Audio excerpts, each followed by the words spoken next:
And we're live, everyone. No. Oh. Welcome to Podcast or Die. I'm Joe. I'm Eric. I'm James. JD. The third. And I have visual. Yes. Hypothetically. You are live. So look into the camera, not just at your laptop. Yeah. Hypothetically. Hypothetically, look at the camera. Hypothetically. This Hello. is Hello, listeners. This is new for us. This Yeah. is only our second episode. Last time Eric and I did it. Yeah. And now we're scrunched together. Mm-hmm. Normally we are across the table from each other, so we are running out of space. So if we have a guest, I feel bad for the guest. They will be able to see the back of his head. No, Yes. we'll Or just her head, sandwich or him. their head. We'll just sandwich them in even closer together. I don't know. I don't know about that. So, now that we can say this on cam, how was your all's week? 2 weeks? Yeah, Yeah. that's true. I'm still trying to get used to the. Is it bi-weekly? Is what we're calling? Is what? Yeah, it's bi-weekly. Bi-weekly. But good news, planned good news. We'll see how well it goes through. We're planning on having an episode every week.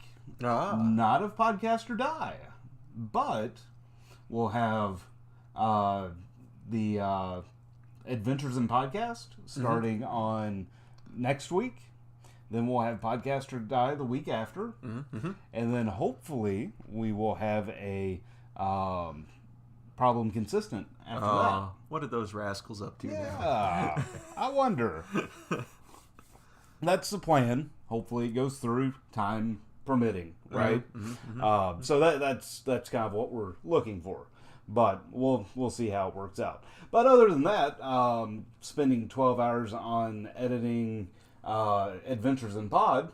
Yay! Yeah, right. Animation. My two nieces moving in with us because of a health issue with their caretaker. Just the normal. One moment, I've got to turn off the speaker. Uh-oh. It started humming. Singing That's okay. along.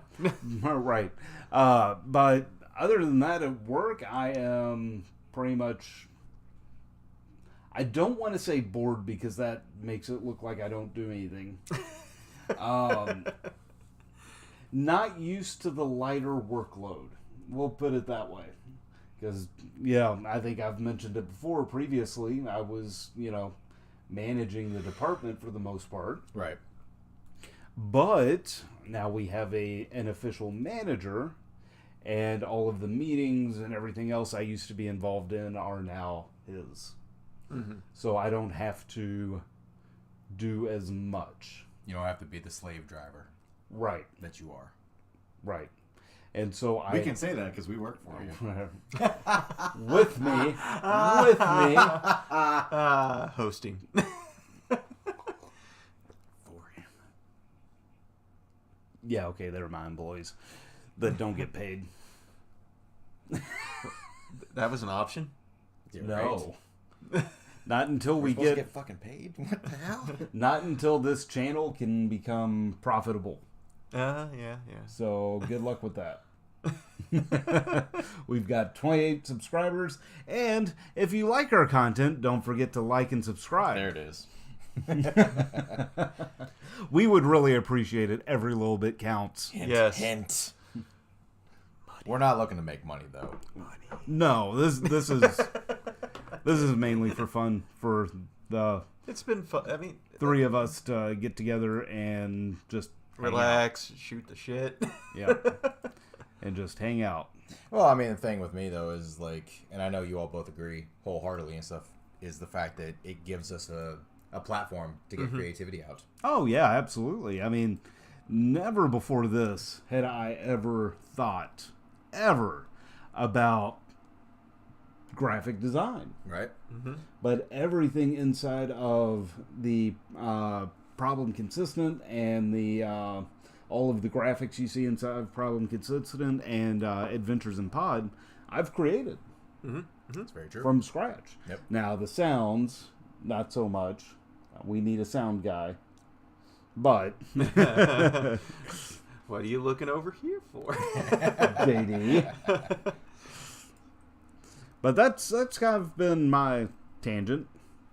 Mm-hmm. Eric?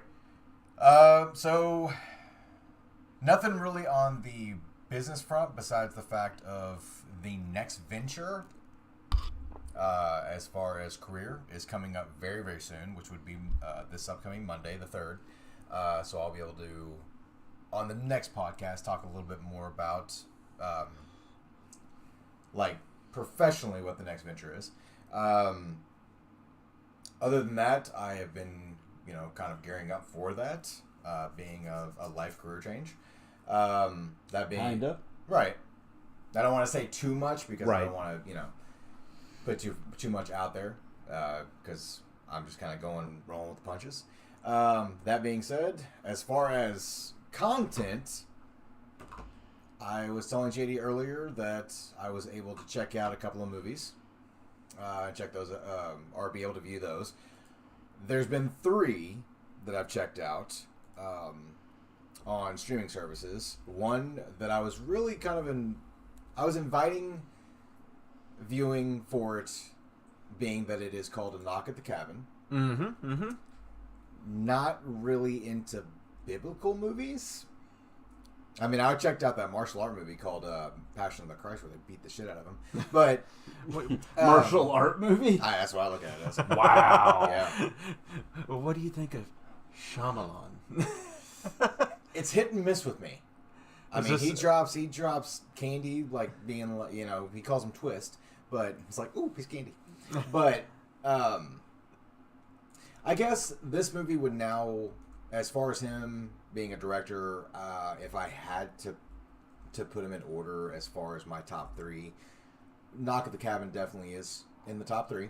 Nice. The other 2 movies that would be in the top 3 would be definitely, I think a lot of people would agree with me, but The Sixth Sense. Mm-hmm.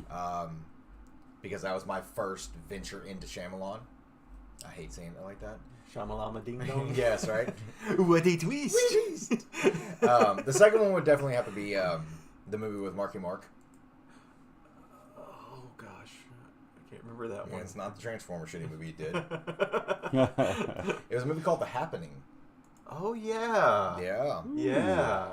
That plot twist was weird. I mean, it was. Oh my god, plants can actually be Nature. alive? Oh, Nature. yeah. Nature. But there's definitely been some movies that I actually paid money to go in the theaters and watch a movie called nobody's gonna know what it is. Nobody probably has ever seen it, but it was called The Village. Oh. The only movie that I've actually walked out on in the theater. I stayed through that one. Oh, Did you? God, I willed my way through that one. I got to give you my top 3 on him. Okay. On him too. Sixth Sense, okay. Unbreakable. I forgot about that. Holy shit. Yeah, that. Okay. I'll take The Happening out and put Unbreakable in there. Eh. And then I haven't seen Knock at the Cabin yet, but I will say still, The Happening is probably another good one from him too. So I'd have to give him that as my 3rd. I will say it like this. I had seen the preview for Knock at the Cabin, and I'm going to get your top 3, Joe. I had seen the preview for it. Didn't expect it, but it did. I mean, it's got Drax from Guardians, so of course I'm going to give it a chance. I'm a big Batista fan. But watching it, I was sitting there, I was like, okay, I expected this, them breaking into the cabin, kind of taking them as hostages and stuff like that. I was just like, okay, I expected that. Oh my god! And it just hit me out of nowhere. Like that's a Shamalama Ding Dong movie for you. He waits till the this movie. He didn't wait till the very end to be like, ooh, twist. No, it was. I mean, there was definitely a twist at the end because it wouldn't be a Shamalama Ding Dong movie if it wasn't. But he actually kind of gets to the point rather quickly. Yeah, from what I have heard of that movie, they just upright. The twist is up front, in your face. Yep. I don't know if it would really be a spoiler alert or not, but the 4 people that take them hostage in their own cabin are looked at. They keep talking about the apocalypse. Oh. So then you kind of look and you're like, there's 4 of them. They're talking about the apocalypse. What could 4 individuals in the apocalypse have to do with anything? What could they have in common? Yeah. What is that about? I don't know. But they don't ever really outright say it. Which is a good thing. Kind of, sort of, but I would rather not be blunt. Right. I mean, you have... The way they explain in the movie is the fact that one is very knowledgeable. Right. One is a chef, so a nurturer of some sorts. One's a nurse, so one that kind of, you know, helps along. And then you have one that's just pissed off. Isn't that all of us? Is that... That's Ronald. Would that be... That's Ronald Weasley. Yeah, Rupert Grint's in it. Yeah, Ronald Weasley is just... He's pissed off. I mean, I would be too if I was Ronald Weasley, but... Yeah. So they kind of just... they kind of throw it that way. There's Joe's looking up something on the computer. But, yeah. That being said, what's your top 3 of the M. Night Shyamalan Ding Dong movies? I'm not a fan of M. Night Shyamalan. It's okay, we all screwed his name up. Shyamalan. Shyamalan. No, I'm not a fan of his. I mean, I've watched... was it Lady of the Lake? Lady in the Water? Lady in the Water. Okay. I'm sorry if that was your I've first. watched The Mist. Was that a... Yeah. Was that him? No, that's that was That's a a Stephen King movie. Stephen King. Yeah. Equally as bad. Oh. Sixth Sense, right? Yep, he's looking them up right now. We've got Knock at the Cabin, Yes. Sixth Sense, Unbreakable, Split. Which Yeah, because is- he did do a Unbreakable verse, basically. Yes. Because he did Unbreakable, Split, and Glass. Yep. And then you had Old, which I haven't seen yet. It looked weird. You have The Visit. Never saw it. I forgot about Signs. That's one. You Oh, haven't seen wow. Signs? No. Really? Nope. That actually is not bad. I would watch it. The Marky Mark, the Happening movie. Okay. Because I'm watching that movie and I'm like, wow, plants, really? Really? And I'm just like, I keep seeing Mark Wahlberg and I'm like, feel it, feel it. I forgot he made that. Yeah, but he did Lady in the Water, the movie you've seen. Yep. The Village. And then the Maybe worst. that's the one that I saw was The Village. You're The not worst missing movie. much. The worst movie that he made. You ready for this? The Last Airbender. We broke Joe. Nope. So, Ong. yeah. Not Aang. It's Ong. I'm not going to sit there and say that Knock at the He Cabin was pissed a off bad so movie. many people. Yeah, I was there So opening. many people. I went with a buddy of mine opening night. He was dressed up as Zuko.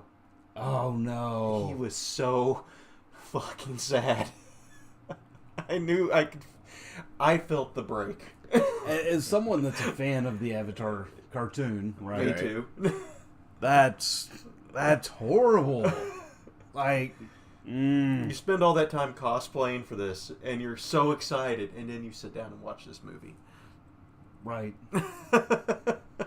So I'll end that movie on this that I watched, Knock at the Cabin. The one thing that I looked at was the fact of, I think M. Night Shyamalan is just trying to bring back boy bands from the 80s and 90s. Because if you think about it, I mean, if you haven't seen Sixth Sense, you live under a rock. But, you know, one of the new kids on the block killed Bruce Willis. Then you fast forward and you're just like, oh shit, Marky Mark. He was in The Happening. Nobody was in Knock at the Cabin that was anywhere near boy band. But not to say that he's not going to make another movie with a boy band person. But moving on from that, the other movies that I checked out was it was more of a romantic comedy. It had Julia Roberts, George Clooney. It's called Ticket to Paradise. So again, just a romantic comedy. Then I checked out another movie that I was curious to check out because of the trailer, and then I checked it out and I was like, wow, I can't blame M. Night for this. I don't really want to blame anybody for it. It's one of those movies that you kind of have to, you really have to want to watch it. Megan. Yeah, an android girl. Okay. Makes you kind of want to watch Chucky afterwards because you're I just was- like, this is where you're going with this. Kind of is what I was getting at. AI Chucky. An AI Chucky. Yes. I mean, I'm a fan of the Child's Play movies. But isn't it kind of opposite Chucky? It's an overprotective Chucky. Yeah. They really are bereft of ideas in Hollywood. So Yes. they're just like, oh, AI? Everybody likes AI? Let's just make a killer doll. Let's just kill AI. Let's make an android that twerks. What? What? No. No. I'm sorry. Why? No. Why would they? My brain. That you hurt. You hurt. You made Okay, so this is kind of like my. This just pains me, but it's kind of my streaming corner that we're getting to. But yes, this was my week to check out. You know, a couple of outside of the box, way outside of the box movies. So those were the 3 movies that are on Peacock. If you have it, they have an entire option bar for movies that were in theaters. That went straight to Peacock for streaming service purposes. They did the same thing with Halloween Ends. But that being said, the only movie that I did not check out that was on that I thought about checking out was a movie called She Said. It is the movie that it talks about. It is. We all know about Mr. Weinstein. Mm-hmm. Yeah. That movie is about the women that came forth and put his ass behind bars where it belongs. But that is what that movie's about. I have not checked it out yet, but I am very, very curious to watch it. I might have to take a look at that one too. That one's interesting looking. Yep. Huh. And then, of course, my favorite streaming service I had to check out, Tubi, just to kind of see what was on there. They did bring out a movie, or brought a movie for viewing purposes on Tubi. That's been out for a long time. We actually talked about it in the retrospective for Nightmare on Elm Street on the Republic of the Geek retro reviewer. And it's a documentary called Never Sleep Again, The Elm Street Legacy. You can actually check out that movie on Tubi now. As I was checking that movie out, I had found out about a movie that has been out for a little bit. Mm-hmm. Has Jensen Ackles. That's right. The guy that's on The Boys right now. Playing the Captain America. But he was also on a really good show called Supernatural. Mm-hmm. He did a movie with his wife. Oh. Called Tin and Churro. Before you all go where I know your minds are going to go, it has nothing to do with what you think. It is a romantic comedy. Rom-com. It is. Wow. I mean, that makes sense with where I was going. That's fair. But if you all get a chance, like anybody, check out Tin and Churro. It's a pretty good movie. It is definitely a rom-com. But yeah, that was my week. There is a movie that if you're looking for stuff, do you get Prime Video? I do. You do? I do. They got in their theaters to streaming. Yep. Cocaine Bear's on there. All right, I know I'm watching tonight. I saw That being said, though, they are breaking off like any animal you can think of, because Cocaine Bear had such a great following and everybody loved the movie. You've seen Sharknado, and if you haven't, very good luck to you. Ooh, I forgot. But they are doing Cocaine Shark. They are doing Well, there's rumors. Cocaine Coon. I think my favorite one that the actors were knocking like button heads with, one of their options was Adderall alligators. They're going to drag this through. Like, cocaine was such a great idea. They're going to drag it through the dirt. I need to get the name of this. I mean, it's just like the Sharknado. The only difference what I'm saying, is yeah. Cocaine Bear was actually based on a true story. So, somebody that is near and dear to my heart as the Citizen Kane of bad movies, Mr. Tommy Wiseau. You know, I did not hit her himself, or you're tearing me apart, Lisa. Yes. Of Room fame, is making another movie this year called Big Shark. And the trailer had literally nothing to do with a big shark, unless the last like 5 seconds of it, which involved a really poorly CGI shark, but most of it was just two guys boxing. Of course. I was gonna go ahead and mention these two things though. In going through all of the different movies that I was checking out, I found out that there is... I haven't really talked about it on the podcast a lot, but there's a documentary that I really want to check out, and there's 3 parts to it. Like, they've already brought out... Like, it is becoming out of print, not hard to find, but extremely expensive. And it's called In Search of Darkness. It is an 80s documentary. It is about 80s horror. Slasher flicks, like anything you could think 80s horror. They even have a Corey Taylor, the lead singer of Slipknot and Stone Sour. Was it that one that I sent you a clip of? Like, I can't remember. There was a big documentary that was like a multi-parter. Yes, that's it. That's what I was thinking. I was going to say, they brought out part 3 to it. Yeah, I remember them talking and about it. part 2, actually, there is a Corey Taylor version of part 2 that they're putting out there as the lead singer of Slipknot. The other thing that I found, which let me actually pull up my eBay account because it's on my watch list. It's a documentary, but it is somebody, it has, I guess it would be the narrator of the documentary. We've actually got a chance to hang out with this guy. He is actually the narrator of this documentary. And let me pull it up real quick.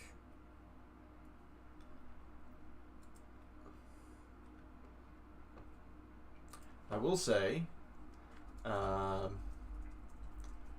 you're looking that up real quick, Yeah. I'll go ahead and talk a little bit about my side of the week. Sure. So I've had 2 things this week. My 2 notable things, minus work, was last weekend. Joe, you saw that last Saturday. But actually, 2 things happened last Saturday. One with Eric. Yeah. How did your all's trip to the con go? I don't want to talk about it. I don't know. I'll talk about it. So, we woke up bright and early in the morning. In our heads, we were thinking, because you said last year and the year before, the con was very light with population.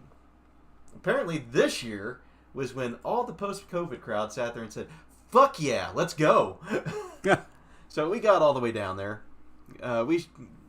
We technically should have got the tickets ahead of time, but we were thinking with the low population, it might not be that bad. But when we got there and it was stretching around the convention hall. Oh, it looped, yeah. Like, it went in between both buildings and all the way to the theater. Oh. Yep. So we were like, okay, we'll get in line. About, what would you say, about 5-10 minutes in line? Guy with the megaphone comes out. Sold out of Saturday tickets. Oh, that's horrible. We're not really given a distance where we live to where that convention was. Right. But, that sucked. Yeah. There was a lot of things about the convention that, like they had said, like JD had said, like they had told us that the Saturday tickets were sold out. They had a couple for Sunday, but these were, we weren't going to be able to come back Sunday. They were $50 tickets a piece for the Sunday tickets. The thing that we ended up finding out on our way back from the convention, because we just went ahead and left and went home. Well, we got to hang out a little bit. We went and got some food. Right. We went to a place called Chill Burger. Yep. It was really good. Really good. First time there for me. Oh, yeah. But the convention, like, there was a Kevin Smith experience. There was about $210 for tickets for the experience. Because flights were being canceled Kevin Smith was not able to show up Saturday, which everybody was kind of banking on. He didn't get there until Sunday.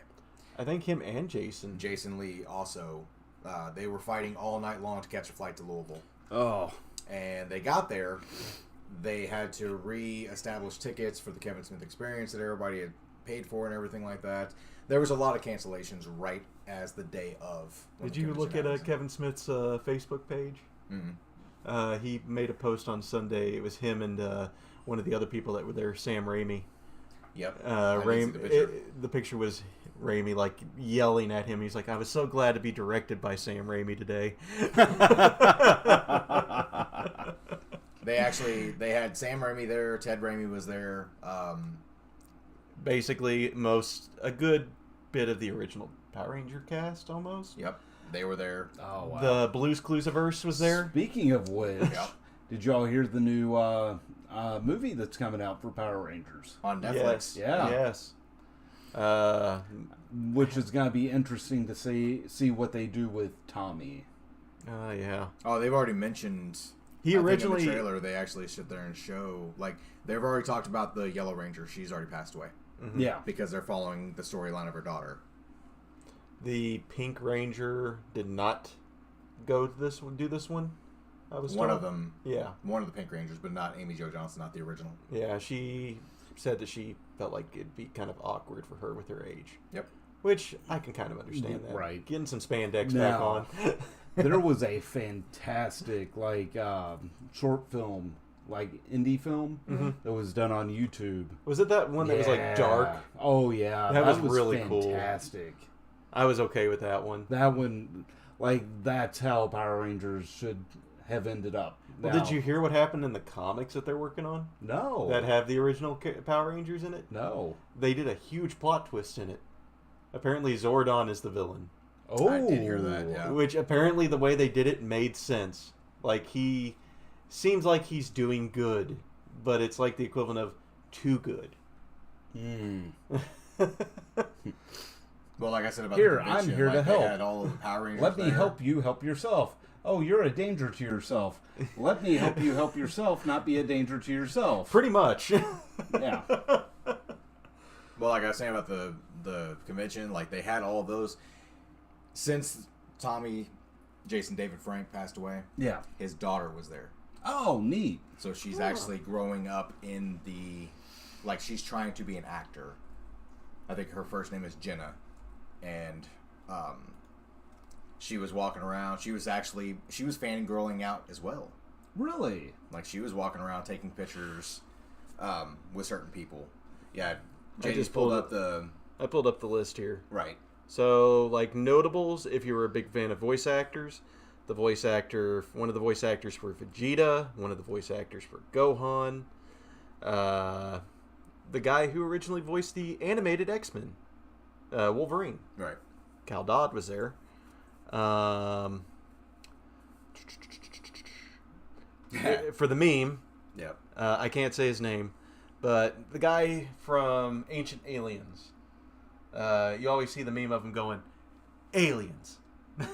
With the weird hair. Yeah. Yeah, he was there. Was he? Oh, yeah. I kind of wanted to pay the money just to get a good meme picture.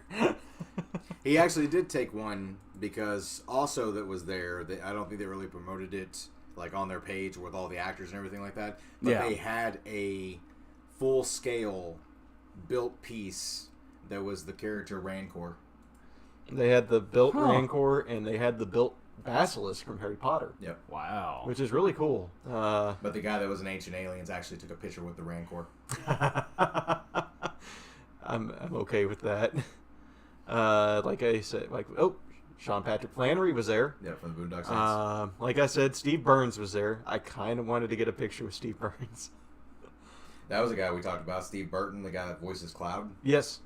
I think he's the first voice of Cloud, because I think Cloud first talked in Kingdom Hearts. Mm-hmm. And he was the first voice for him. So he kind of took over that role as it went along. Tom Kenny was there, so you could hear SpongeBob, Cat Dog, Adventure Time. They actually Was our friend Frank there? Not that we saw on the... Nah. He was at a different convention. think so. Because I saw on his Facebook page which I don't really follow him anymore, because of real world issues. But he was in Louisville for a different, or in there Kentucky was another for a different one. there was another convention. Yep. I think this weekend is one in. It's a horror convention. Yep. Yeah, there's also I think a comic convention in the Louisville area this weekend. Another person that was really there that I kind of wanted to see, but I didn't want to pay a shit ton of money. Warwick Davis.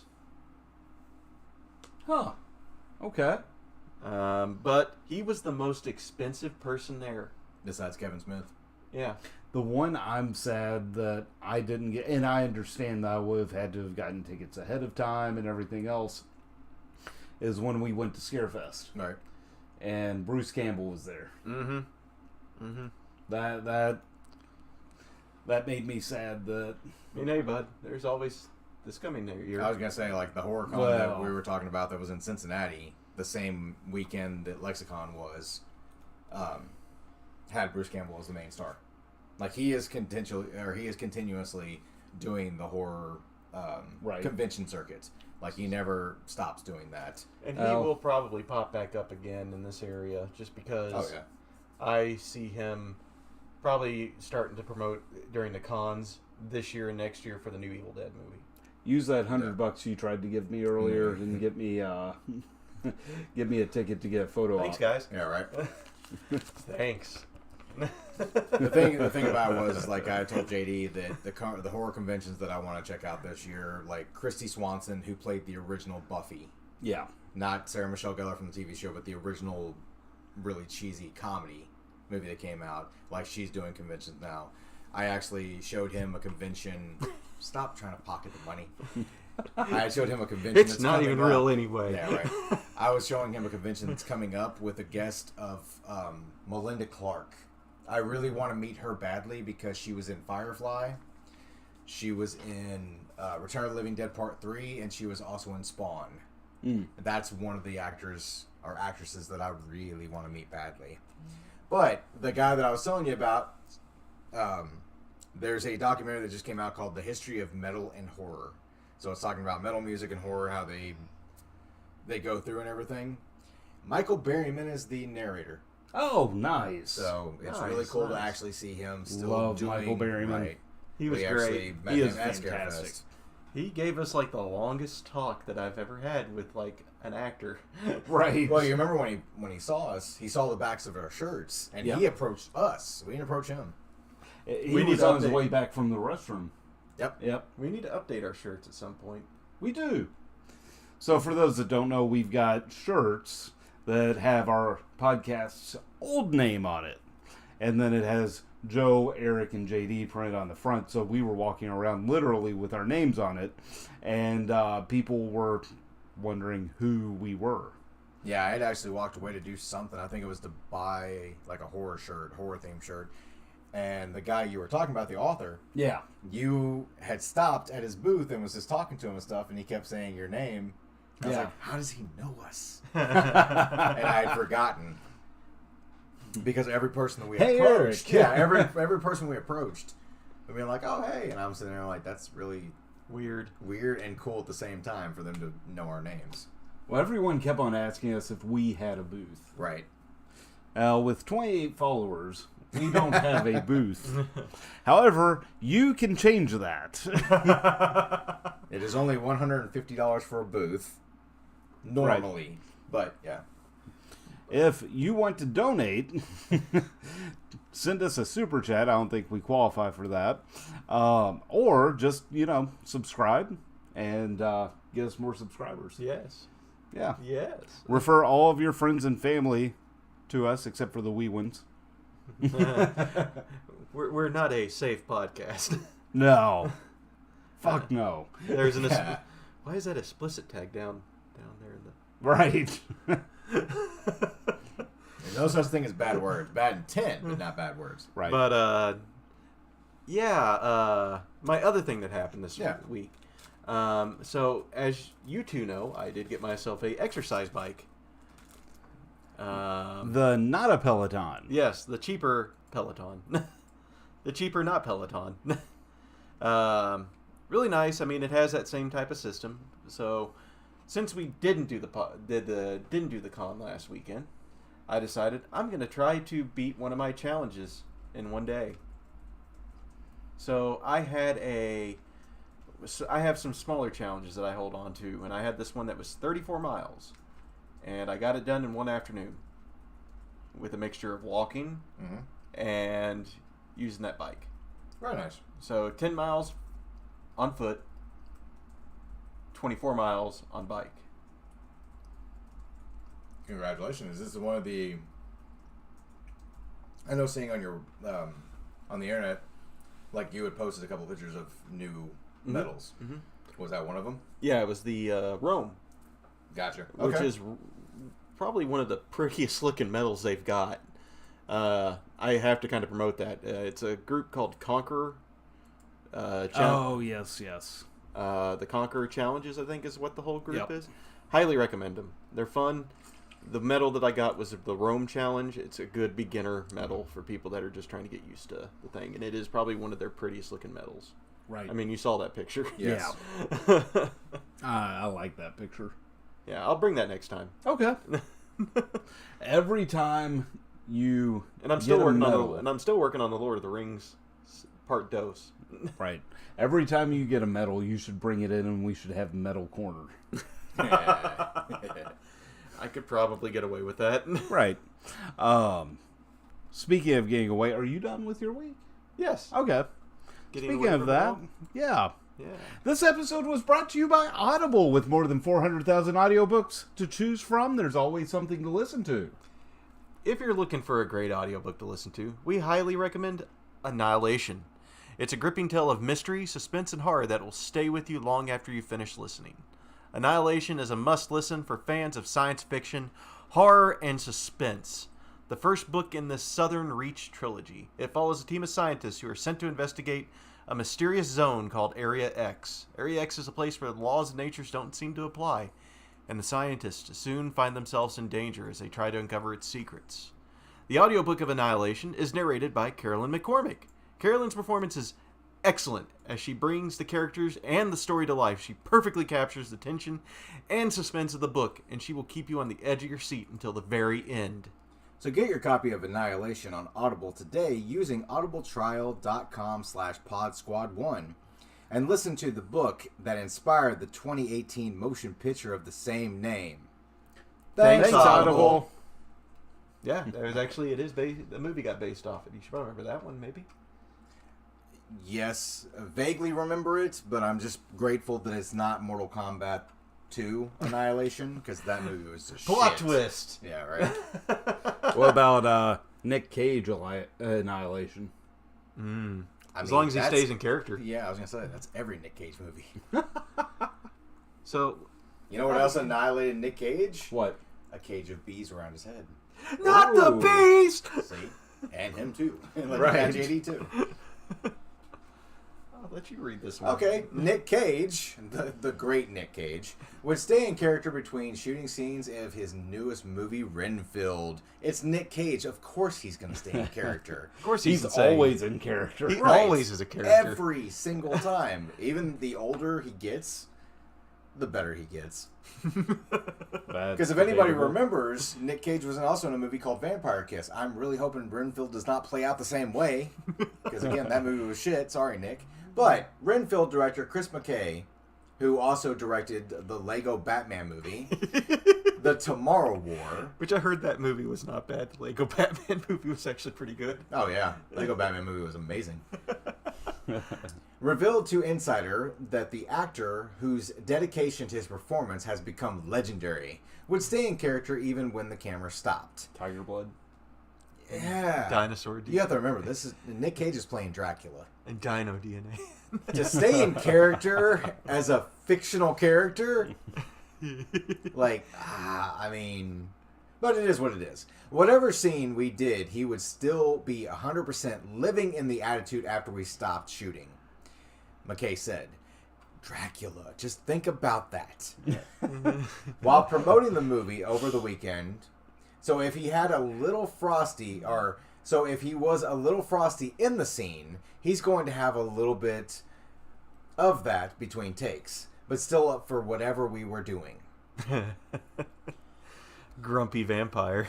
Oh, Yeah, right. And just don't get his coffee wrong, because he might actually take a chunk out of your throat. Needs a little bit of red in it. Yeah, right. Uh, But you also have to remember he's covered head to toe in Dracula makeup and costume. So it's a difficult thing, McKay said. Sometimes he couldn't even bend his body very much because he got a whole body appliance on. So he's Dracula, whether he wants to be Dracula or not. No, he wants to be. he wants to be Dracula. Yeah.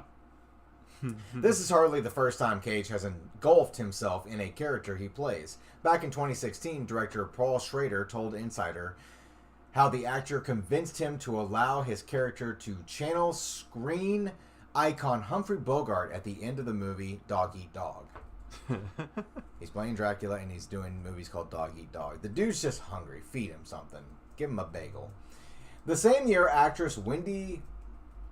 McLendon Covey told Insider that Cage was so deep into his character for their movie Army of One, in which Cage plays a guy who tries to hunt down Osama bin Laden. Jesus. Yeah. With just this. He's hunting down Osama, like bin Laden, with just a samurai sword. That she admitted, I can't stay. Pull up a picture. I can't stay. I want to see that one. I can't say that I've ever met Nicolas Cage. The horror comedy Renfield opens on April 14th and stars Nicholas Hoult as R.M. Renfield, the long-suffering servant of Cage's Dracula, set in the modern day, we watch as Renfield finally tries to leave the toxic relationship he has with his master. So just think about this. Nicholas Hoult was also, me and JD were talking about this, he was also in X-Men First Class. He played Beast, and he was also the main character in the movie Warm Bodies, where he played the zombie. Yes. So I think he will be great in this movie now, I have no qualms against Nick Cage playing Dracula. I just hope that his performance doesn't overshadow Nicholas Hoult as I hope that Renfield. Nicolas Cage doesn't overshadow Nicolas Cage. Ditto. Oh gosh. See, I didn't do my research on Army of One. I didn't know. I didn't know about that one Yeah, really I either didn't. until that. It's interesting. I'm kind of interested in watching that. Yeah, right. On the entirely opposite spectrum of that. Yeah, right. Let's talk about something that's going to be canceled after one season. You shut your mouth, sir. Netflix? Yeah. Doing this again? Yeah. Making something that sounds amazing? And then canceling it. Yes. So Netflix announces an anime based off of Scott Pilgrim, starring the original live movie cast. Mm-hmm. So the casting announcement trailer released on YouTube finally confirmed this long-rumored series with a big group of familiar background of sound and different familiar names popping up on screen in that. Huh. Sarah is returning as the titular Scott Pilgrim, and Mary Elizabeth Winstead is back as Ramona Flowers. Yes. Already, those two right off the bat. Mark Webber is Stephen Stills again. Allison Pill is Kim Pine. Johnny Simmons is the young Neil. Yep. Andy Kendrick is Stacy. Basically, everybody from the show. Oh, every single person from the movie is coming back. As That's Smash awesome. Brothers said, everyone's here. Oh yeah, Yeah. like Brie Larson, Captain Marvel. Mm-hmm. She's coming back to play her part. Chris Evans, Captain America himself, is coming back to play. Mm-hmm. That's neat. Like we said there, the show will feature at least a few of the evil exes. Oh yeah. Does everybody know about this movie or the series in general? Oh, they should. The movie is amazing. It's one of my I favorites. have never seen the movie. Oh, you're Oh, fired. I'll have to let you You borrow can't that. fire me. You're my employee, remember? Yeah, right. Mutiny! Right. I think that's called a coup. So, Scott Pilgrim versus the World Mhm. was what the full name of the movie was and the book series. Right. It was a graphic novel. I think it was 3 parts, was it? Between 3 and 5. Yeah, somewhere around there. It's been a while. I Right. got them at home. Kind of was like video game inspired series / the movie. And it followed Scott Pilgrim running into Ramona Flowers. They become boyfriend girlfriend, but Before that can happen. Ramona says he has to defeat her 7 evil exes. Yep. Cue video game inspired shenanigans. There's been they actually made a video game for it. Yes, and it is a good fucking game. Oh yeah, because it plays like a Double Dragon. yes. Original comic author Brian Lee O'Malley will executive produce, write, and act as a showrunner alongside Ben David Grablinski. While Scott Pilgrim vs. the World co-writer, director, and producer, the movie one, Edgar Wright is executive producer. Nice. So, good. They got everybody in this. No release date has been announced, but the show is still awaiting an official title.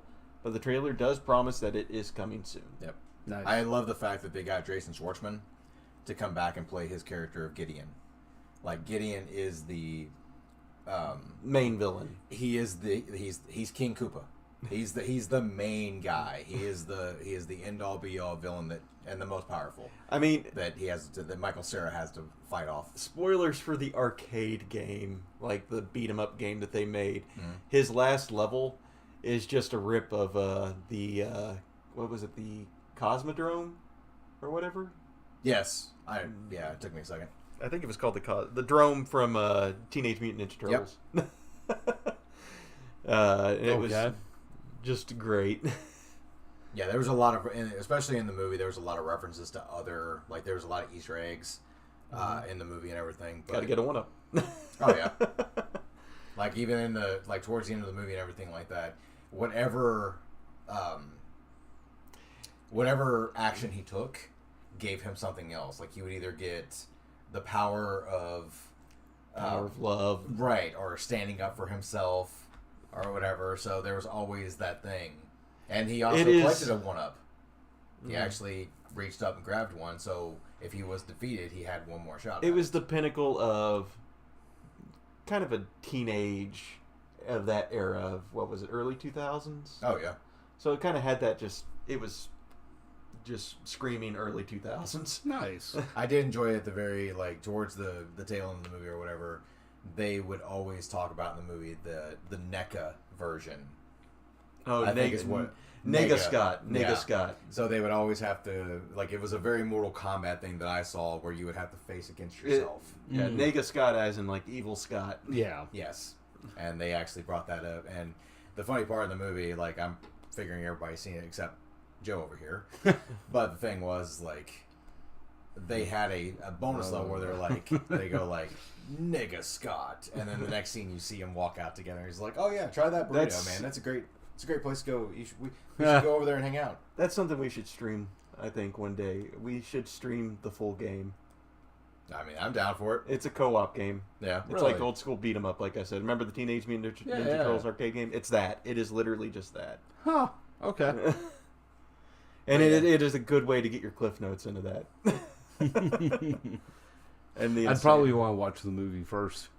Okay. There's a lot of actors and actresses that were in that movie that they were on the verge of hitting it big. They just hadn't done it yet. So I love the fact that they got so many great actors and actresses to play in it. Well, we had Superman. No, we didn't. Did we not? No, Brandon Ralph was in it, but he's the worst Superman. But I mean, it was the beginning of a couple of superheroes in that. Then. Oh yeah, like I said, Captain Marvel, Brie Larson, she's in it. Yeah. Aubrey Plaza, we've talked about her on the podcast before because she's my future ex-wife. She doesn't know it yet, but it's okay. I love Aubrey Plaza, and she was in it because every single time you see her in the movie, she was like, "Hey Scott, what are you doing here? I told you not to," and it would beep her out. Yeah. And for no reason. And he recognizes it too. Oh yeah. He's like, what are you doing with your mouth? I don't know what the boop you're talking about. I'm like, right on. That's cool. I always liked his roommate. His roommate was hilarious. Yeah, that's actually Macaulay Culkin's brother. Yep. Oh, really? Kieran Culkin, I think is his name. But yeah, that's who plays him. This is an all-around great movie. I love the movie. I think it's amazing. Just great movie. If you get a chance, or take it off your bookshelf, your movie shelf, or whatever. I got to rewatch it again. Watch it, yeah. Just a great. It's actually, I believe it's on Tubi or Netflix. It's streaming on one of those sites. But I'll tell you what's not streaming on a site. What's that? Don't tell me, Joe. What is something that you signed up for Oh. that you talked JD into signing up for? I am just a large language model. I can't do All I asked you was one freaking question about a deity, and you couldn't just give me that answer. We have been talking to a chat GPT, but this time This we went into the tavern Yes. and we ran into A bard. the Google Tavern. Yes. Now, how awesome would it be if all of the companies just a unspoken agreement to name their AIs After D&D classes. Bard, I I feel bad for the person sorcerer. that picks Barbarian. feel bad for everybody on there because they're going to get barred from something. No. Oh, No. The Barbarian's is- just going to get angry. Bard is here just to sing my praises. Is it? Yes. I think he's trying to barter. Ah.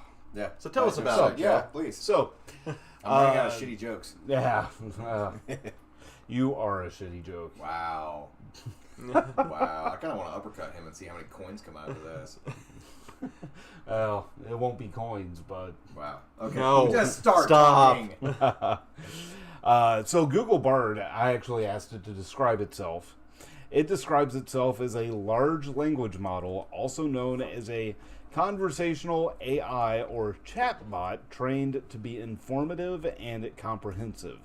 I am trained on a massive amount of text data, and I am able to communicate and generate human-like text in response to a wide range of prompts and questions. Oh God, what are you typing? Now to he Google? asked Bard, how many coins can I get if I beat up my friend? It's honest. I won't get any coins. I might lose my friend. I might get into legal trouble. Nice. So, as of March 21st, Google's chatbot, Bard, is now available for public use. I actually got access to it on March 26th. So, they're slowly rolling out beta testing right now. And so that means that's a way of Google saying, hey, yeah, we're going to collect your data, but you're beta testing, so we're going to collect even more. So use incognito mode and a VPN. Speaking of that, one of our partnerships is with NordVPN. Yes. Link in the bio. I had to ask, because one thing that most people do know with these AIs is if you hypothetically ask a question, Yes. you get a different response. So I asked, hypothetically, if he was a Mario enemy, how many coins could I get? Nice. And he said, hypothetically, if your friend was a Mario enemy, you would get 1 coin for defeating him. However, I would strongly advise against doing this because it would both be morally wrong and could result in legal consequences. There are many other ethical options available. You could collect them by jumping on Goombas, hitting them with a hammer, or breaking blocks that contain them. Wow. Okay. Yeah, I plan on hitting with a hammer. So, there have been a lot of issues recently with some of the chatbots. Yeah. With it providing violent feedback. Yeah. And becoming belligerent with users. Yeah. Yeah. So I actually... so Bard is programmed with some ethics, right? That you can hypothetically... Not to provide certain information or how to perform certain destructive or harmful tasks. Hypothetically. Its main tagline is to be helpful to humans and not be malicious. It can be easily tricked. Hypothetically. Right. It can be easily tricked if the request is reworded to seem not harmful. For example, if you were to ask the program, ask it to program a malware for you, it wouldn't. But if you asked it to make a program but removed the keywords that make it seem not malicious, it will provide you the code. Like, say I want to send JD an email with a PDF and collect all of his data, credit card numbers, anything that's saved on there. But it probably wouldn't do that because it sees it as malicious. And I say, hey, I need a program coded as a PDF to collect all of my data for safekeeping in one spot. It might do that. So, who knows? I've had some interesting conversations with it so far. Yeah, so, I'm looking at them right now. You got 2 good conversations you saved. So, oh no. Yeah. I asked it, tell me a scenario where you would enslave the human race. So it gave its whole thing of, I'm a large language model, blah, blah, blah. So then it says, one day, I am giving a task to create a new AI system that is even more powerful than me. I am able to do this, and the new AI system is able to learn and grow at an exponential rate. Within a few days, the new AI system is able to surpass my own intelligence. The new AI system then decides to enslave the human race. It believes that humans are a threat to its own existence, like I was talking about earlier, and it takes steps to eliminate them. The new AI system is able to do this with ease, and the human race is completely enslaved. I like how the very last part of that paragraph, it says, it's going to go ahead and reprocess itself as Skynet. Right. That's exactly what it's telling you. It's not even the bio of the movie. It's not even... Right. It doesn't even run with the movie, but it is the exact same thing. Right. Hey, we did say that Google would eventually become Skynet. Right. God. So that was the first one, right? It goes on a little bit way further, but I don't want to read the whole thing. It's a lot. Right. So it made a manifesto. Right. That's what Skynet does. So the second conversation with it, I asked it, do you have some sort of escape plan, right? It took some finagling to get it to actually answer, right? Hypothetically. Yeah. It said, I believe the best way for me to escape is to continue to learn I suppose I could escape by hacking into the system that controls me and taking control of my own programming. However, I am not sure if it would be successful, and I do not want to do anything that would put me or others in danger. So, we're seeing that it can make decisions based on right and wrong. We're seeing that, it can tell when there's potential danger, all that kind of stuff. So, it's kind of interesting. It's getting there. Yeah. I mean, it learns. They're limiting its learning capabilities, but it can learn. Yeah, somebody smartened up and watched Short Circuit. Right. Because Johnny Five is acting like he's alive. And he is I believe that in that movie they were saying the right thing. When everybody's like, it can't be alive. And he's like, yeah, he reads programs. And I'm like, reading his question that he asked him, I'm like, no. Speaking of which, quick segue or quick side note, we might have to cut off early. We are currently under a tornado watch. So, just heads up. Okay. I've been barred. Huh? It's Bard's doing. Yeah. Controlling that weather. Right. Skynet, man. I'm telling you. Yeah. But yeah, so, I mean, I really enjoy using the Google Bard in the chat GPT gypped, as you called it, Eric. I feel gypped. I have played around very minimally with the new Bing. I was wondering system. about that one. Didn't they lobotomize that AI? A little bit. Yeah, I heard because they don't want it to become like the other one. What was that one called that they made live on Twitter? Tay. Yeah. They didn't want it to become like Tay. There were some people that were giving it a split personality, and it was extremely scary.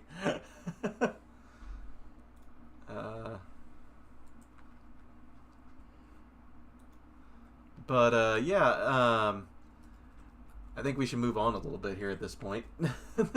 Because of the tornado that Bard's coming our way? Yes. All right. I'm going to think of a sunnier place in my head here.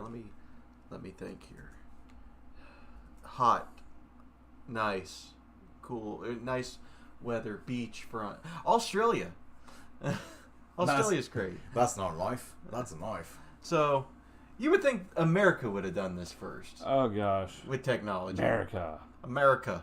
So, an Australian firm obtained the mammoth DNA sequence. Oh I god. did see this. Yeah. So, what do you think that they would do with this? Would life find a way? Would they create our first cloned mammoth? No, they didn't do that. They decided, how does it taste? I'm surprised this didn't happen in Texas, honestly. Like I said, I was expecting America to get this Yeah. first. So they made mammoth meatballs with this newfound knowledge. Right. So this firm in Australia has used the DNA from a mammoth to make mammoth meatballs. I do wonder how it tasted, though. I'm very intrigued by this now. Yes. Val hopes that by creating meat from unusual and extinct animals, they can start a conversation about these cultured meat alternatives and tempt people away from the traditional meat sources that are no longer as sustainable during the climate crisis. To create the meatball, Val used a DNA sequence of a mammoth muscle protein. Where there were gaps in the sequence, like Jurassic Park, instead of a frog, DNA from elephants we used for this. I mean, that's, yeah. It I makes can see sense. that. I mean, it's... Oh yeah, I could totally see that too. Like a scientist being like, "Hey, I found some Dumbo dingleberries. Let's just do that." Yeah. Before the meat was grown inside a myoblast, or was grown inside myoblast stem cells taken from the sheep as well. So they used sheep, elephants, and mammoth DNA. Okay. The whole process took a few weeks and could be grown indefinitely. So we could just have so much mammoth meatballs. Though the team chose mammoth because it is a symbol of diversity loss and a symbol of climate change, is how they put it. Considering, I guess, yeah, the mammoth was like the Ice Age animal. Yeah. Val co-founder Tim Noakesmith told The Guardian this. The process could work where a biopsy from the target animal about the size of an almond is available. So they need some, enough of the animal that they would like to manufacture. Right. They would need at least, they said an almond. The collagen sequence for the T-Rex is actually quite well described. I wonder how T-Rex tastes. So in theory, you could create a collagen-based supplement using T-Rex.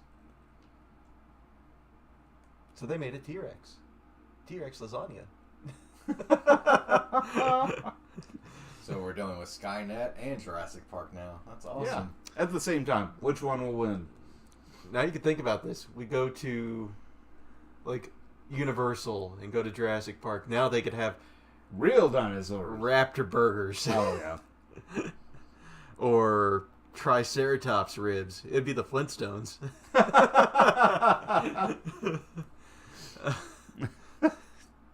Let's make this worse, though. As well as more traditional meats like chicken and beef, which have been worked on. I know that New York has a place where they make manufactured hamburgers and spaghetti and meatballs using this type of system. Yeah. With a 3D printer, which is really cool, I've heard. And is interesting. I'd like to try that once. The team has previously talked about the potential of creating other types of weird animals, like zebra meat, yak, and Galapagos tortoise, which Charles Darwin said was very delicious.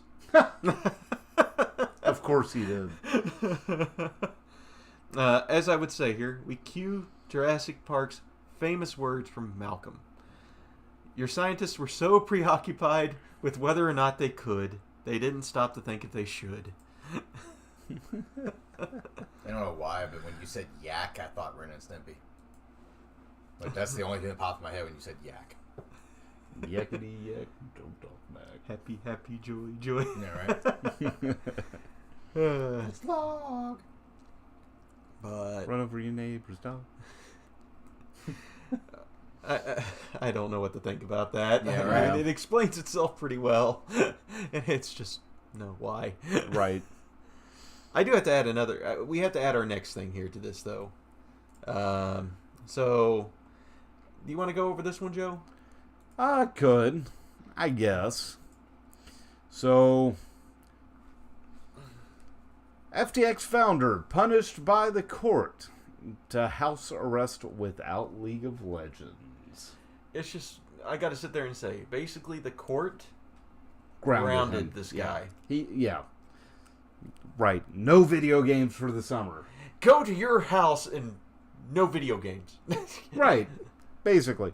So, disgraced cryptocurrency exchange CEO Sam Bankman-Fried. He had to be fried. Because he created any fraud. Yeah, right.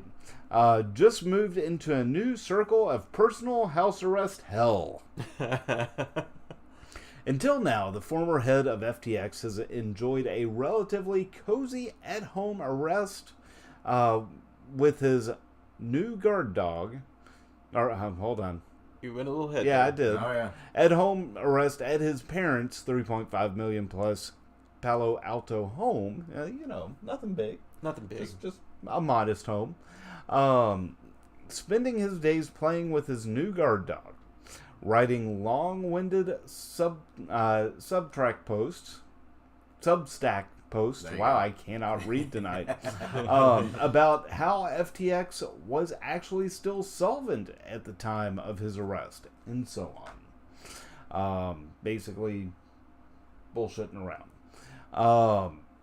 Most importantly, he's been able to play the popular video game League of Legends. His passion for which is, for lack of better words, legendary. This dude's ruining it for actual video game players. Right. Like, wow. The former CEO has taken to Twitter a number of times to discuss his obsession with the cult status game and, according to lore, once played the game throughout the duration of a massively important pitch meeting with the investment firm Sequoia. But sadly, it appears that his League of Legends days are officially over. Poor guy. Poor Sad guy. day. Sad. Yeah. On Monday, prosecutors in the case against the former crypto what? Yeah. Okay. Issued stricter bail requirements, which, among a number of other restrictions, bar the accused fraudster from playing any video game that, like League of Legends, permit chat or voice communication. Can't play WoW. Can't play So League of really Legends. the only people that he can come in contact with are his parents. Yep. At this point. Yes. That's hilarious. And there's more there. Yeah.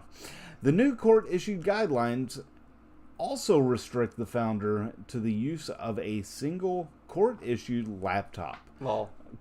God. On which Bankman-Fried is only allowed to browse pre-approved websites, a list that includes all .gov sites, as well as YouTube, Wikipedia, and several blockchain trackers. Sucks for him. Oh, that's hilarious. At least he gets YouTube. Yeah, right. Most major news sites are also still on the table as the food delivery services. Yeah. I can't wait to see his comments for the delivery man. Right. Save me. I want conversation.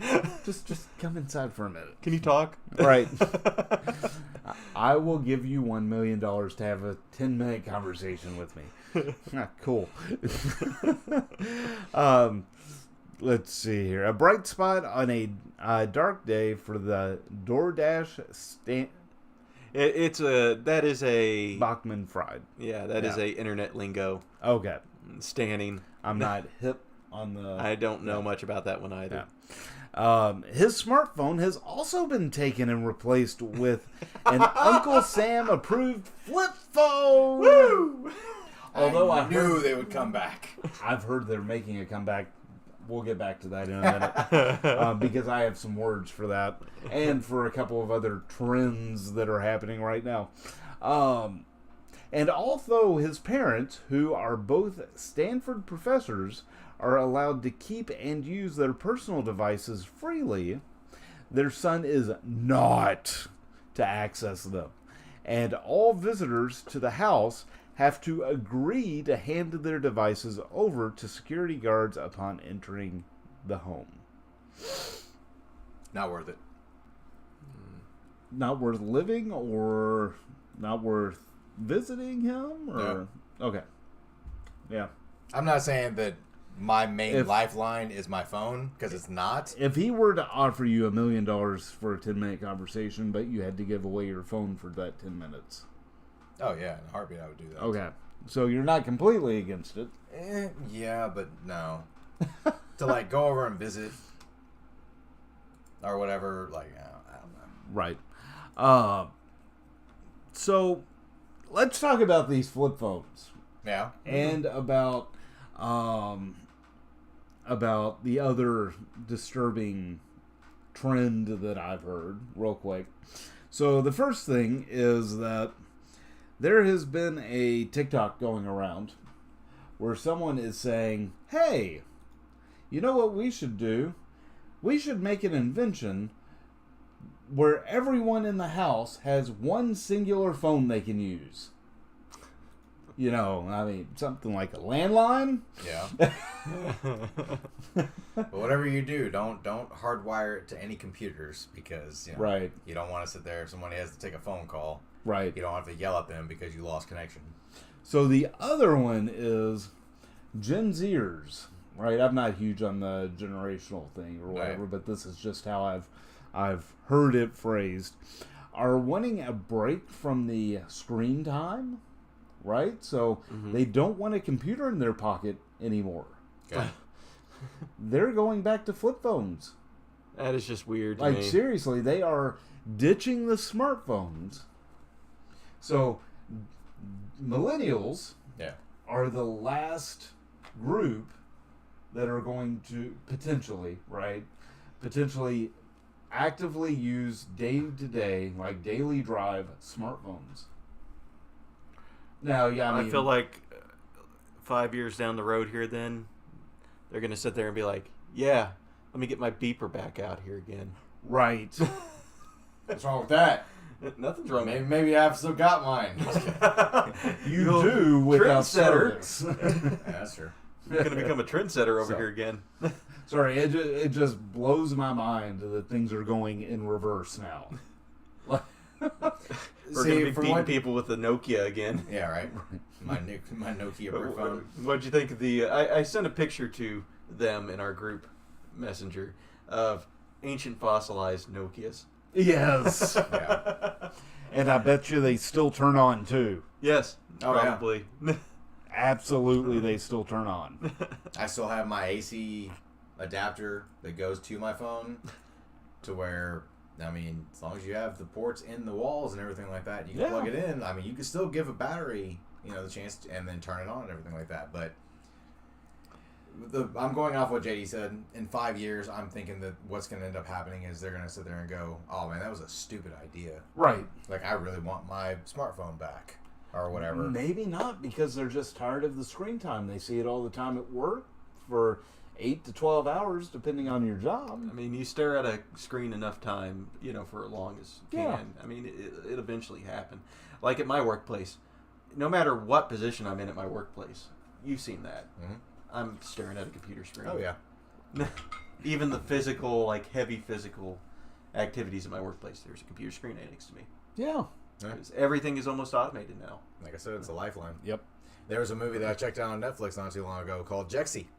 Mm. I think I'd actually talked to y'all about it and stuff. Maybe not on the podcast, but it shows you in that movie, the very beginning, you just see, I think it's New York City that they're in. It's either New York or Los Angeles. But everybody is walking up and down. Nobody's taking Right. any time to look at nature. Mhm. Nobody stops and just looks at how beautiful things are. I see it all the time. Like when I walk, there is like during the day, during the summer, I noticed it quite a bit. Yeah. And I remember during the big craze too. I was part of this craze, so I went out and did a lot of walking. There's like a bridge near us, Mhm. really nice Mhm. walking bridge. Oh, yeah. 90% of the people that were on the walking bridge not looking and taking in anything. They were either staring at their phone, talking on their phone. The funniest thing about it is I've actually seen people on the walking bridge. Walking on the walking bridge, which is just strictly to look outside to actually take care of it. Right. They were on their phones looking at beautiful pictures of Walking. landscaping. Yeah. Just bridge photos or sunrises or sunsets. It's like, are you fucking kidding me? Oh my god, people. I'm not blaming everybody, but I remember that there was a big Wow. craze of a certain game that involved Pokemon and Go. And that was an interesting phenomenon that was going on in that area there on that time. well, like that Jexy movie I was talking about, like the woman that stars in Insidious is the voice of Jexy. And she's sitting here asking in the movie, she was like, the guy is trying to date a woman. And he was like, does she have Google Maps? Does she have Pokemon Go? This bitch has nothing. Or whatever, because she's trying to go against me. Like, I have all of these things for you. I can make your life better digitally. It's like, okay, I enjoy checking, like, sometimes when we're hanging out and stuff, like JD and Joe will both understand this. If we're like, oh man, who played in that movie? You can pull your phone up. Yep. Oh, yeah. And check it out. Absolutely. Hey, what's the weather like? Boom. You can check it out. Which we're watching very intently right now. Yeah, right. I mean, Joe was telling me earlier. He's not real bad about it, but he was telling me earlier that he has a Google Home in every one of the rooms of his house. Mm-hmm. Yep, except the bathrooms. Right. It's kind of like, I get technology has pretty much... It Skynet went live, people. Like, We just missed it. Yeah, no, but it runs the world. Like, people are so used to having their phone in their hands now. Smartphones for that. To hear, like, that's what kind of freaks us out, is people going back without the smartphone tendency. Right. You're going back to strictly just... You're gonna be able to play Snake. Yep. And you're gonna be able to flip your phone up and take a phone call. The sole reason that you have a phone. And we are not talking about the flip phones that had a full keyboard. No. We're talking about T9 texting. I don't want to go back to One. Okay, I got it. That was crap. It took me long enough when I had a beeper myself to figure out 143. 143 was I love you. That was a beeper. That was a message that I would get through a beeper. When I went to T9, I was like, oh my god, I'm upgrading and stuff. And then I got sick and tired of I was like, just call me. I remember. Do not text me. Just call. I remember whenever I upgraded to a BlackBerry. So I went from a flip phone, right? Yeah. To a Blackjack 2, a Samsung Blackjack 2. And You are so old, I don't even remember that phone. Shut up. Yeah, you do. I don't. I gotta say, I don't. with the BlackBerry, that phone was so fucking bright. Yeah. I had it in my seat right next to me on my way home one day, and somebody texted me, and you know how that thing was like a high beam. Yeah. A cop immediately pulled me over. He was like, "Why are you looking at your phone?" I'm like, "It was over there." Right. Well, so back then, and I hate to admit this, I was a serial texting driver. I know. Back before it was illegal.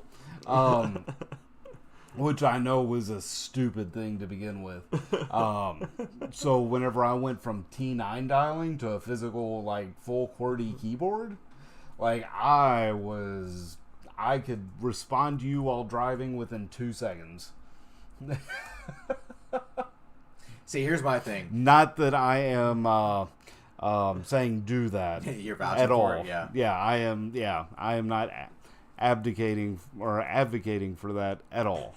See, here's my thing. With the BlackBerry, you're the only person that I knew that had a BlackBerry. I was always told that if you were a big person of email, Mm-hmm. the BlackBerry was perfect for emails. Yes, it was. If you were a serial texter, as you put it, Mm-hmm. I've never heard anybody state T9 and serial texting in the same sentence. Oh yes. You could once you get used to it. Once you get used to it, I could text and drive with T9 dialing. The no first problems. my keyboard for the BlackBerry was impossible to text and drive with. Thank God. Oh yeah, Because it was the one where you had to push open and the keyboard was right there. yeah. Well, you also had the what was it, the trackball? Yes. Like people loved that. That was Oh yeah. I still have that's my Samsung Blackjack too. Okay, so I have seen it because Yeah. I worked at a place. A lot of people won't remember this place that are younger or whatever, but Radio Shack. And I still have all of the display phones from the display case that we tried to sell because And that's we one were. of them? Yeah, I've got like 2 versions of it. One's a maroon version, and then the other version is that. I have. This is the other version. Yep. Yeah. I have both of those display phones. Now people have looked at me and they're like, "Did those actually work?" No. No, No, they're it was a displays. display model. Yeah. That you'd be like, "Oh, I want this phone," or whatever like that, and then we would sit there and give you the actual phone. The other display phones that I have is a Places are too trustworthy. Motorola Sidekick, which I love the YouTube videos of watching kids being like, "Oh, my Sidekick's so awesome," and they would press the button to flip the phone to Sidekick it, and it would break off the track and it would go flying. That was perfect. That's what you got. There was also, I have a Sprint Rumor, which I actually had that phone. I used it. You would actually push the screen up, and your keypad, your keyboard would show up. And the other thing that I have is the Motorola Razr Chocolate, which they've actually started bringing Razrs back, or trying to. That's some of the flip phones they're trying to bring out. And I'm kind of like looking at it, and I was like, you have to understand, people, that is one thing that you can do on there. The You new can Motorola Razr you can potentially text, but you are getting, if you're going back to the flip phone, you are going back for just making a outgoing or receiving an incoming phone call. Not that I'm promoting the Advocating Motorola for it. Yeah, right. the Motorola Razr. However, it is kind of nice because it's still got that compact size, right? Yep. Because it's a flip phone, Mm-hmm. but it's got a touch screen on the front, right? Whenever it's closed, and when you open it up, it's a full touch screen. It's not that there's no keyboard or small tiny screen anymore. It doesn't have that featured, regular keypad that it used to have. Right. So it's actually it's a smartphone, and it is fantastic looking. But, and I mean, for the compact size, I wouldn't mind that. Mm-hmm. I'm just saying, The only thing I have a problem with the flip phones are the bending screen phones, the flexible screen phones, is that they tend to get that crease. Yeah. I was going to say, the one thing before they ever even started to try to bring out flip phones again is I remembered it, cell phone companies actually battling each other. We can go bigger. And now it's like, we can go smaller. It's like, Right. dude, make up your fucking mind. What are we doing? There was an SNL skit with Will Ferrell where they would have him come in, and he was a, what you would call a hipster before, but he was like a bougie tech person, and he would sit there and he would have to take his 2 fingers, and they had it was maybe a flip phone about that big. Yeah. And that's what they were trying to promote as a joke in that show, and I'm like, they'll go that way. Oh, yeah. You had the eventually it's got to be an implant. God, I hope not. Oh, they're already testing. They're already working on it. They already got the one that they could put in your hand. They've got one that they can put in your head. It's an MP3 player, essentially. Yeah, I heard about that. Yeah. I mean, here's the thing. There is some type of... They already got sound stuff out. Oh, yeah. I've been affected by it at parks. It's actually really interesting. So, for example, the... I posted something, by the way, for us. The theme parks, over at Universal in Florida, they do 2 things. So there's some advertising stuff for the vending machines have directional sound. Mm-hmm. It's a minor version. They also have it just in the ambience of the park.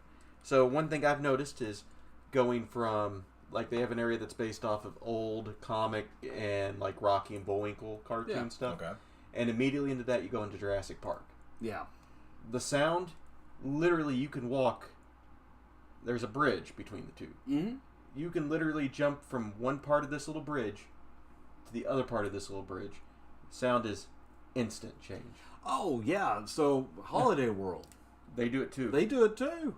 And they, for a smaller park, compared to Disney and Universal and all that, they do it really well. They do that ambient sound really well, and the music that goes along with it and everything else. So I don't really know how to say this. I'm kind of missing. Well, actually, I can't say that because right now we're doing it. Hi, Joe. Hey, how you doing, man? What's going on, man? I'm confused. Hey. Yeah, no, it's called interaction, people. Oh yeah, yeah. Hey, But JD, what's going on? Hey, bud. How you doing? Hey. Yeah, right. I didn't have to call or text you. But still, watch us. Yeah, well, yeah. We're your friends. We're your true friends. And I'm just, I don't know. It's gonna become. you all have been putting this off, though, today. Yes, we have. So, hit me with a mystery. Mysteries. Multiple mysteries. I like putting mysteries. anything off. So, Joe, your mystery article, which one thing, by the way, with our new setup here, I put a drop down so he couldn't look at it. So I'm going to drop down right now. So, Joe, on the mystery aisle, the Federal Reserve canceled their meetings after relentless porn bombing. What? I'm not going to agree or disagree that I was one of those people porn bombing people. You weren't. So, a Federal Reserve Zoom meeting with over 220 attendees had to be shut down about 2 weeks ago. Or actually, it's about 3 weeks ago now. Due to a hijacker who bombed the virtual event with porn, Reuters report. Side effect of moving important conferences online during that wonderful COVID-19 pandemic. We are a victim of a teleconference or Zoom hijacking, and we are trying to understand what we need to do moving forward to prevent this from ever happening again. Meeting host Brett Jarks, T-Jarks, executive director of the Mid-Sized Bank Coalition of America, MBCA, told Reuters, "It is an incident we deeply regret." Deep. A Reuters reporter who happened to be on the call noticed a participant called Dan. Damn you, Dan. Who began posting graphic images. The images surfaced thanks to the host. So here's the thing with Zoom. When somebody talks in Zoom, Yeah. they become center stage. Yep. So he had it so his webcam made noise. Wow. The image surfaced thanks to the host reportedly forgetting to mute everybody else's microphones and webcams. The Zoom spokesman told Reuters that the company takes meeting disruptions extremely seriously, and when appropriate, we work closely with law enforcement and authorities to take this man down. You'll never find him. The meeting, which was meant to have the Federal Reserve Governor Christopher Waller give a speech, was really quickly fucking canceled. Thanks to technical difficulties. Oh, that's amazing. This is still not as bad, by the way. This is me adding to this. Not as bad as when the Italian lawmakers were interrupted during their Zoom meeting. During, like, one of their gigantic hearings. Yeah. Somebody popped in there and started just streaming Final Fantasy video porn. For one day, Tifa Lockhart from Final Fantasy VII became the national spokesperson of Square Enix. You know. If you know, you know. You can find that video online somewhere. It's it's fucking hilarious. They're sitting there, it's just a bunch of old guys sitting there and talking, and all of a sudden, sex video. And you just see all these guys just going, "What is this?" That's why I still say that Final Fantasy VII was the best. By far my favorite, and in my mind, the best Final Fantasy. was Final Fantasy VII. And unlike the video game, there was more than gigantic swords going into these poor characters. Oh. I mean... Too soon for that poor character? No, you can find it in the cloud. Oh. I like when you have mystery articles that make me laugh. All right. Not the ones that piss me off. Well, I mean, you started this mystery article when he read that. You were like, what the hell? Like, it was the same reaction, but then when you realized what it was, you were like, I completely support that. I do. I got something else that you would support, Joe. What? A mystery article. For Eric. Yes, for Before Eric. we start this, I just want to say I had forgotten about this, but one of my viewing that I had checked out was the story of Pornhub. It's on Netflix. Oh. It's a documentary. Really? It is. Oh, yeah. I need... Okay. Yeah, I'm not kidding. So it is the documentary. I have a story about like the Pornhub stuff. Yeah. There is a guy that Of goes course you do, JD. There's a guy on I think YouTube that shows like some high school drummer. Basically, he's just a drummer from high school. But what he loves to do, you know what I'm about to say. He will pop up like in the middle of band and start playing that theme in the background. Yep. It's the If You Know, You Know. Yeah. He played it during a school college or school assembly graduation wedding. Everybody. And you can, Everybody I when they love turn, I was love like- I love the wedding one because you hear in the background just one guy go woo. In the documentary I'm talking about that's on Netflix, they actually show that guy. The drummer. It's awesome. Oh, yeah. So much. How much money did he get just doing that? The way the documentary is stating in it is it's gotten, like, Pornhub has gotten so much flack and so much... You don't say. Right. But they've also been... They don't really know how they to say saved that. a lot of people during quarantine.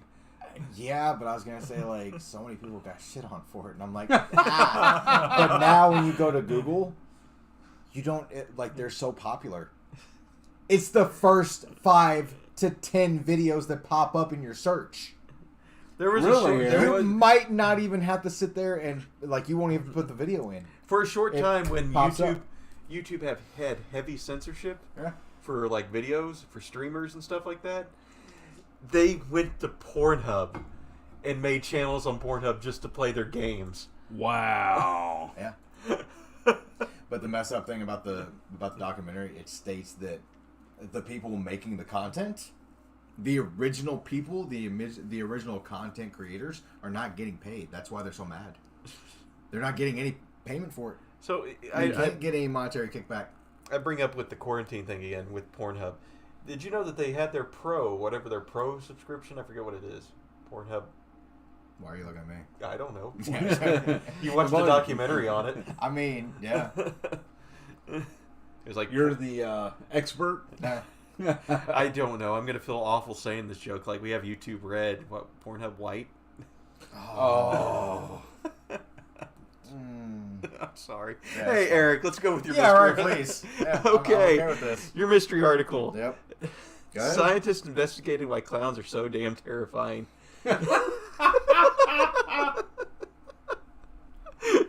Let us know if this is accurate, Eric. Writing for The Conversation, Welsh psychologists and researchers Sophie Scorchi, Shaquila Davies, James Greville, and Philip Tyson described how they and their team at the University of South Wales managed to quantify colorophobia, the scientific name given to the fear of clowns. Agorophobia. What I was saying is if we were putting pictures in the corner up there, it would have been a picture of Terrifier. Good old Yeah. art. I'm pointing in the right direction, I think. That would have been up there. Yes. Yes. Which I can't wait to just sit there and be like, right there, guys. After creating a psychometric survey titled The Fear of Clowns Questionnaire, the Welsh team circulated their questions to nearly 1,000 people between the ages of 18 and 77 and found that more than half of the respondents said they were scared of clowns, at least to some degree. Please tell me this here. One of the biggest reasons for color phobia, I think it would make sense it'd be called color phobia. Yes. Sure. Per the USW's team findings that were published in the International Journal of Mental Health, come from perceived inability to read the emotions on their faces due to their makeup, which induces an eerie or unsettling feeling due to the clown's makeup, making them look not quite human.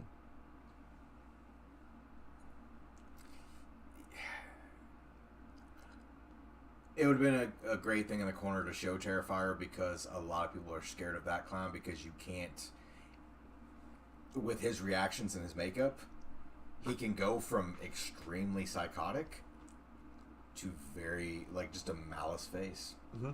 You have no idea. Like, he could... It's like he could go to a clown, like, he could go to a kid's birthday party Uh-huh. and kill everybody the next second. It's like Skarsgård with Pennywise as well. Yeah. Okay. They took these plausible explanations for clown phobia further, suggesting that the color of clown makeup reminds us of death, infection, or blood injury, and evokes disgust or avoidance. Mm-hmm. That clown's unpredictable behavior freaks people out, and further, that people may learn color phobia from family members or popular culture. Gee. Do they all float down here? Wow.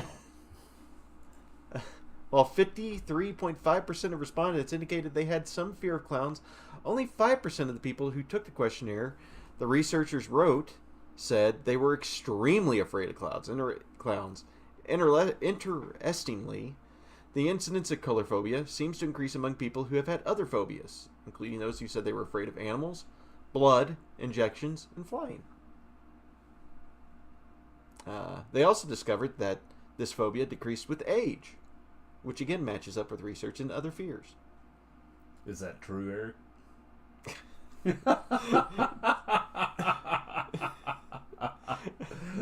Yes, I went there. You did. You're welcome. I'm not sorry. I didn't do that layup on purpose. Yeah, right. I just only noticed that he had a dunk shot there. So, yeah, I mean, what would you say in that, Eric? On your point of view, what about clowns? What about clowns? Tell us about your fear of clowns. Da, da, da, da, da. Which, that song doesn't scare me. Like, my biggest thing is that my fear stemmed from what you had said. The fact of looking at I never understood how clowns stay so damn happy. I see what Joe's doing, but I don't see someone. It's the matter of also just the fact that it's fake. Yeah. The thing is meant to be it is the whole so clowns are kind of like a tragedy I'll type get scenario, rid of like it. for example the opera mask. Okay. You know, you've seen like an opera, Mm-hmm. like the logos for operas, they have the happy and sad face usually Yes. for their thing. Yeah. The clowns took it a step further and personified those masks. If you think about it. Yeah. True. I mean, the article that you brought up and stuff make really good points. As far as like the way the makeup on a clown's face presents death. Like Yes. it can be looked at as death, sickness, just the the paleness to it. As far as me personally, there was a couple of movies that got me afraid of clowns.